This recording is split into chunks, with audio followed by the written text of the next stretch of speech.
しょっちゅうは食べないけれど、季節に応じてなんだか興味が惹かれるもの。アフタヌーンティーってそういった存在に感じませんか？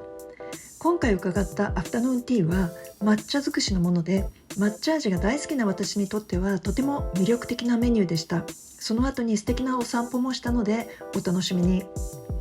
最寄りの駅は地下鉄南北線の溜駅山の駅です。ここは出口がたくさんあって、地上に出なくても目的地まで地下で歩いていけます。目指すホテルはアナインターコンチネンタルホテルですが、ホームを降りてから最寄りの13番出口にたどり着くまですでに10分ぐらいは地下を歩いていたかと思います。13番出口を出てそのまま進行方向に進みます。すぐ近くに桜坂があります。約150本のソメイヨシノが植えられているそうで、桜の季節にはとても綺麗な場所です。地下鉄の出口からすぐのこちらのホテルは客室が全部で801室ある5つ星ホテルです。その中の目指すお店は2階にあるアトリウムラウンジですが、ここは天井まで14メートルの吹き抜けの空間で、上の階から眺めるとその広い空間がよくわかりますね。すでに抹茶のアフタヌーンティーを予約しているので、そのまま席に座って待ちます。こちらでの抹茶をテーマにしたアフタヌーンティーは今年で9回目だそうで、7月31日までこのメニューで提供されるようです。アフタヌーンティーとは言っても実際にはかなりボリュームがあるので、実質的には昼食も兼ねての食事と思っていた方が良いかと思います。メニューの内容は12種類の一口スイーツと5種類のセイボリーで構成されていました。アフタヌーンティーは確かにスイーツがメインですが、その合間に少し塩気のあるものがあるとより楽しめますよね。3段重ねの抹茶のスイーツと別のお皿には塩気のあるセイボリーが乗っていました。この美しさを見ればどうしてもまず写真を撮ってしまいます。フルーツ系のアフタヌーンティーも大好きですが、この抹茶系も非常に魅力的です。まず下の段には抹茶とメープルシュガーのクッキー、抹茶と小豆のパウンドケーキ、抹茶と蜂蜜のフィナンシェ、そして抹茶とココナッツシュガーのスコーンがあります。中段は奥から抹茶と甘酒のタルト、抹茶とカソナードというブラウンシュガーのレーズンケーキ、抹茶と練乳のケーキ、抹茶ゼリーとあんこのタルト、抹茶とキャラメルのレアチーズケーキでした。そして上段は抹茶のパンナコッタ濃度 3%、 抹茶ときび糖のリーフパイ、そして抹茶のパンナコッタ濃度 8% が乗っています。そして塩味系のものはほんの一口のビシソワーズ、チキンテリールのミニ抹茶バーガー、抹茶風味のワッフルとボイルシュリンプ、抹茶のフォッカッチャとスモークサーモン、そして枝豆とサワークリームのミニタルトレットの数々で全部で17種類ありました。ドリンクはコーヒー、紅茶、そして日本茶合わせて15種類から2時間の時間の中で好きなようにオーダーできます。私は最初のウェルカムドリンクのアイスティーの後にまずカモミールティーをオーダーしました。そして記念すべき一口目は抹茶とサワークリームのミニタルトレットでした。これは抹茶とは関係ないものの、緑色が鮮やかな枝豆と爽やかなサワークリームの味のコンビで食べやすかったです。こちらはチキンテリーヌのミニ抹茶バーガーです。小さなバンズの部分に抹茶が練り込まれていて、チキンのテリーヌの外側も緑色に仕上げているので、見た目は全てが緑色です。これもランチ気分でいただける食事系でした。こちらは抹茶とココナッツシュガーのスコーンです。ココナッツシュガーが使われているためなのか、一般的なスコーンのイメージとは違って中身が詰まっている感じの口当たりです。なのでスコーンとしては厚みが薄くても意外と食べ応えがあります。この2つは抹茶風味のワッフルとボイルシュリンプ、それから抹茶のフォッカッチャとスモークサーモンを重ねたものです。このアフタヌーンティーに伺った時間帯がいわゆるランチ時だったので、思わず塩味系を続けて食べてしまいました。ドリンクの方は温かい飲み物の方が好きなので、クイーンオブチェリーというフレーバーティーを次にオーダーしました。これは爽やかなさくらんぼのフレーバーで軽い風味のお茶でした。このスイーツもかなり見た目から可愛かったのですが、ミツバチのアクセントがついた抹茶と蜂蜜のフィナンシェです。抹茶のクリームが蜂の巣のような形で飾られていて、下の部分はしっとりとしたフィナンシェでした。ドリンクは今度はコーヒーにしてみました。とても美味しいコーヒーですが、もう少しコクがあってもよかったので、エスプレッソやカプチーノを選べばよかったかもしれません。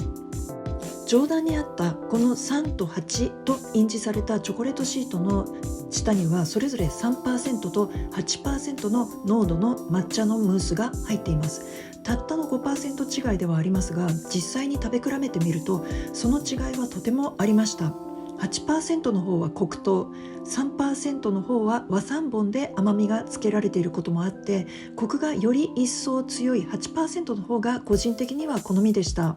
最後にいただいたお茶はミルキーウーロンというものです。これはミルクのようなコクのあるフレーバーがついたウーロン茶でしたが、とても飲みやすくて最後の一杯にはちょうど良かったかなと思います。こんな感じで2時間の制限時間いっぱいまで空間と美味しい味を楽しんで、かなりお腹がいっぱいにもなったので、ホテルを出てから少し周辺をお散歩することにしました。